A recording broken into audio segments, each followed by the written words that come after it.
Hi folks, welcome back to the channel. My name is Jason, and along with my wife Jen, we left Illinois in the summer of 2021, leaving our careers behind, leaving family and friends, and we moved here to Maine to pursue our homesteading journey off-grid. On behalf of Jennifer and I, we just wanted to wish everybody an amazing Thanksgiving, and I hope all of you folks have a wonderful weekend. For us here on the homestead, this is our second year without family and friends for Thanksgiving. And despite it being difficult for Jennifer and I, we're going to make the best out of it. We did last year, we're going to do it again this year. We are very grateful for the friends that we've made here in Maine, so much so that we will not be spending Thanksgiving by ourselves. We will be visiting some friends here and enjoying Thanksgiving with them. So we are very blessed for that. Having said all of that, it's about 12 degrees this morning, and I figured now would be a great time to kind of walk through and share with you folks all of the winter preparedness that we go through getting ready for our winters here in Maine. So let's go check some things out. So living off-grid here in Maine during the winter time has a lot of challenges. And one of those challenges happens to be making sure we clear this road so we can get in and out of our property. Now last year, we used a 10-foot long 12 by 12 drag, and it worked pretty well keeping this road clean, but unfortunately all it really did was pack snow down, and when the snow got really thick and heavy, it didn't really work very much. So the second thing we tried to do then is build a V, and that V worked great, but again, just like the drag, doesn't really work when the snow gets thick and heavy and very deep. So this year, we bought Duke. Now, Duke is a 1989 Dodge W100 Power Ram. It is what we consider a yard truck. It is not roadworthy by any stretch of the imagination, but we don't need it to be roadworthy. We need it to go forward, back, have some heat, stop, and more importantly, plow. Now, when we bought Duke, there were some issues with it. We had to do quite a bit of work to it to get it up and running. But for the most part, Duke's ready to go. We'll be putting Duke to the test this year. So another thing that we have to do to prepare for winter is equip both of our vehicles with buckets of ash and sand. Now, the reason that we do this is so that in the event we get stuck or in the event that we run into a bad spot on the road, ash and sand is a great resource to have to help get you unstuck or to help get over some really icy patches. And so that's why we always save all of our ash, and then we add them to these 5-gallon buckets, and each one of our vehicles will have a 5-gallon bucket in it, and we always keep it full. Even if we do end up using some of it, as soon as we can, we fill them back up so that we always have the ash ready to go if needed. So with our piglets, the other thing we need to make sure of is that we have plenty of hay for them. This is their hay pile here. We've got 18 bales of hay that'll last them through the winter, covering it up so that so it doesn't go bad. Our piglets, they're going to use that hay and they're going to burrow themselves in it, and it's going to help them keep warm during the wintertime. They can also eat it too. Ain't that right, piggies? So last year we named our pig Pig. I was gonna give him a name. We just didn't want to have that association with a name. However, we have come to the conclusion that we really do want to name them something that is pretty generic, but something that we can track and monitor as we continue to raise pigs for food. So this year, since we have 2 pigs, what we've decided to do is name them the alphabet. So we have A, who's a female, and B. The reason we're naming these again is so that we can track our how well we do with them throughout their life, so that we can track how much meat we're going to get from them and how much feed they use and eat, and all kinds of little things that we might need to kind of track over time. So let's get these guys fed. Our feeding system here is pretty simplistic. Just slide it open. There's the pigs. There's their food bin. Now we did add this 3-inch PVC pipe to help feed them. We're not really using it much yet, but we will eventually, I think. Right now we're just pouring the food in there though. Now the feed that we use for the pigs is a mash that we get from the Amish. Pig really enjoyed it last year, and these piglets seem to really be enjoying it now. Hey piggies. Hey piggies.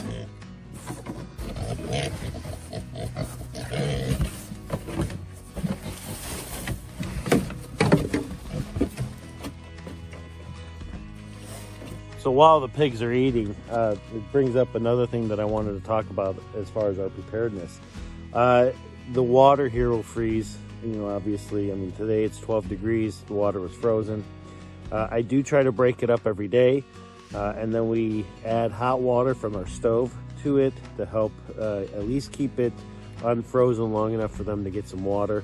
It does usually last an hour or 2 before it freezes up again, but we're going to be changing things up here soon. I'm not quite sure yet exactly how we're going to do it, but I suspect what we're going to do is put a bin in here and then fill that bin up daily with fresh water, and then take it out, break the ice up, and then rinse and repeat throughout the winter. That way they always have fresh water, and we can keep it from freezing permanently. So we'll see though.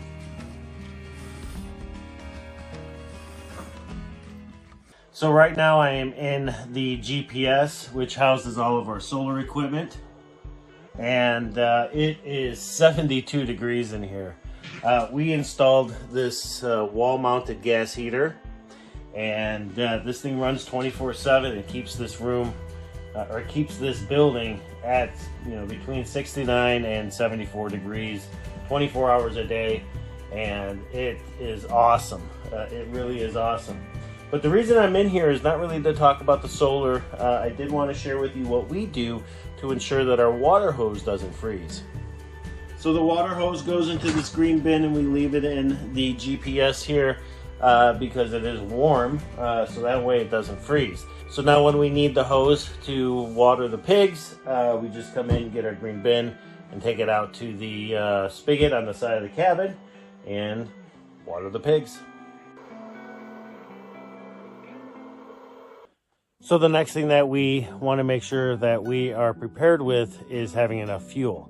Now, when I talk about fuel, I don't mean just gasoline or just diesel, but also propane.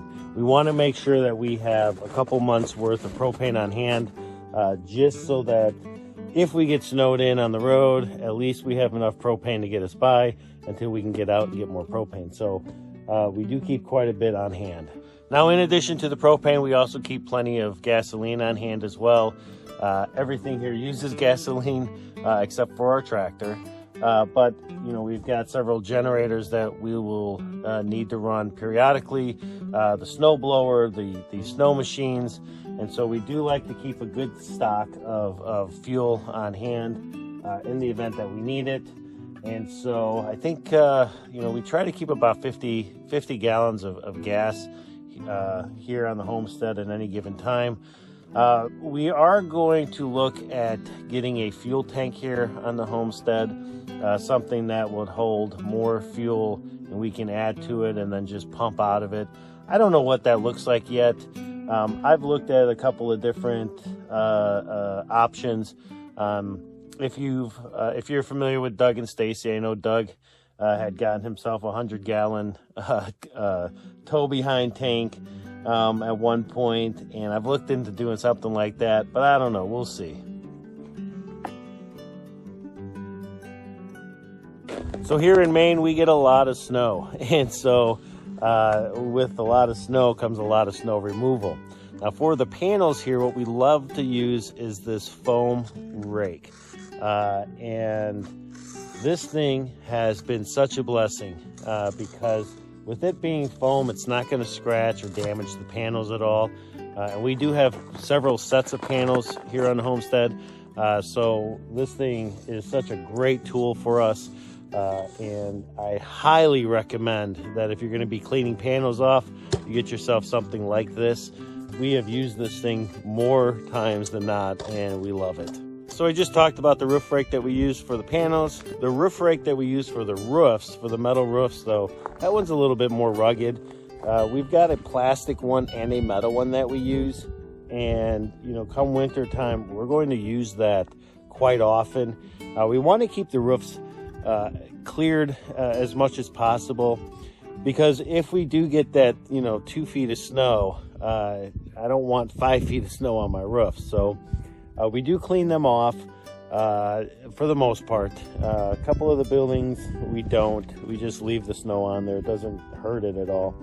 But like for the cabin, we'll definitely clean that off, and for some of the smaller buildings as well. So I'm in my Harbor Freight garage, and I'll tell you, if you've been watching our channel, we had a fiasco about a month ago with a similar garage. It completely failed. It was absolutely terrible. This one is awesome. This is the first one we bought. And while I'm in here, I will note one thing. If you're going to buy a Harbor Freight 10x17 garage, before you buy it, open the box up and make sure you're buying the one that bolts together. I love Harbor Freight, but if you buy the one that just slides in and doesn't bolt, you're doing yourself a great disservice, because they are nowhere near as strong as these ones that bolt. And this is the Harbor Freight one. It's just a different style that came from a different manufacturer, whatever it was. But this one here has just been freaking awesome. Okay, so that said, the reason I'm in here is the other thing that we have to help us during the winter, and it's something that we are so grateful for, especially on this Thanksgiving Day, is having a good snowblower. Now our snowblower is a 24-inch Craftsman, and this thing is a beast. We've had no issues with it so far. It ran great last year. I suspect nothing but greatness from it this year. And it's not designed to replace a shovel, which we have plenty of shovels, but it will certainly help with getting all the paths done. And now that we have the plow truck, we'll be able to clear more of the yard out. But this snowblower here is definitely going to help keep the paths open as the snow gets deep. And so having this thing ready to go, having extra pins for it, getting the fuel ready, and getting the oil ready for it, it's absolutely a must for us out here. And so this is one of those pieces of equipment that is worth its weight in gold here. Another thing that we use here to help with winter is our tractor. Despite its size, this tractor, pound for pound, is by far the best piece of equipment we have on the homestead. This thing has done more work and has saved my back for more projects than anything else on this homestead. And so making sure that the oil's changed, making sure that the hydraulic fluid is good, and making sure that everything is ready to go on this tractor is vital for us, especially here in the winter. The reason we use this tractor is to help move big piles of snow. We used it to clear out this road, you know, the driveway here as well. And I mean, it's just such an incredible tool for us here on the homestead. We're very, very grateful and thankful to have this tool. So 100% of our heating is done by wood. We do have an emergency propane wall heater in the cabin, but that is specifically used for if Jen and I have to leave the cabin for a night. It'll help prevent the cabin from freezing. But that said, all of our heat is done by wood. So making sure that we have enough wood to get us through winter is absolutely vital for us. The winters here are brutal. They are very, very cold. It's 12 degrees right now. My hands are freezing. I'm gonna have to go in the cabin here in a minute and warm up. Last year, we went through about 6 or 7 cords of wood, but we did have 2.5 stoves going. This year, I suspect we'll probably be right around 5 or 6 cord. But this is something that we're gonna have to you know, keep track of, and from experience being out here for these winters, kind of figure out how many cords of wood we'll be using. Now, we use our wood for two different things, one for heating and the second for cooking. Now, the wood stove that we use for heating uses the big logs and split logs that you see behind us. But for our wood cook stove, we have to split these into smaller pieces so that we are able to monitor and manage the temperature in the oven. Now, obviously it is all the same wood, but having a good wood splitter certainly helps in that process. In addition to having split firewood, we also need to have logs ready to go. So behind me we have about 6 cord of softwoods and about 5 cord of hardwood. Now, typically we wouldn't burn softwoods, but this stuff has been sitting and drying for a year. We're going to be splitting this and mixing it in with our hardwoods. Not a lot of it, but just enough just to kind of supplement our firewood. This hardwood behind me is going to be used for next winter. And so what we'll be doing this winter to prepare for the following winter is we'll start knocking down some more hardwood trees, let those things dry out for the year, and then get those split and stacked up you know, next winter. Another vital piece of equipment that we use here in the winter is our wood splitter. Having a good wood splitter is absolutely essential, or at least having access to one. Making sure that the hydraulic levels are full, making sure the oil level is good, and that you have enough fuel. That's what we do to make sure that we have this thing ready to go. So there you have it. Those are really the main things that we do to prepare for winter, making sure that we have all of that equipment and tools ready to go so that when the temperatures get cold like they are today, we're ready. So that said, on behalf of Jennifer and I, we just want to wish you and your families a wonderful Thanksgiving today. No matter where you are in the world, it is a real wonderful feeling to be grateful and thankful for the things that we have in our lives. And for Jennifer and I, you know, even though we're not with family right now, we feel blessed to have the family that we have. And we feel blessed to have the friends that we have. And we are very blessed for all of the love and support that you folks, our viewers and subscribers, have given us. Jen and I's lives without that would be a little bit different, I think, in the sense that we would truly be alone out here. We love interacting with you folks via the comments, albeit on our YouTube channel, on our Instagram, or on our Facebook. Lastly, as it pertains to preparing for winter, this list we've gone through in our video here is simply highlights some of the bigger things that we do. That's not to say that we don't have smaller things that we take care of. More importantly, it's references what we're doing. So if you've got things that you do that you prepare for winter that are unique to your situation, to your homestead, or in your everyday life, go ahead and leave those in the comments. I'd love to hear what they are. I do respond to all of the comments, or as many as I possibly can. I love interacting with you folks. So with that said, I'm gonna go in the cabin, get a cup of coffee, sit in front of the fire, and warm my body up a little bit. You folks have a wonderful day. So if you haven't yet, hit that like button, hit that subscribe button, share this video with all of your family and friends, and we'll see you guys on the next video.